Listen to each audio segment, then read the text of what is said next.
If you want to get a far better deal than at any contemporary art college, you're in the right place. At Life Drawing Academy, you'll learn the same academic drawing techniques as taught in the best art academies of Moscow and St. Petersburg.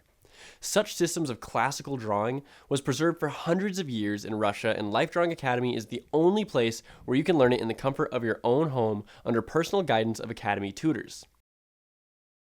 There are 2 art courses available for you, the online course and the correspondence course. The online course is a self-paced, self-study course where you can learn life drawing techniques by watching video lessons and doing proposed assignments. In the correspondence course, in addition to video lessons, you'll also get personal one-to-one tutoring from the Academy teachers, which will be custom tailored to your level of skills and needs. So don't miss your once-in-a-lifetime opportunity and enroll now.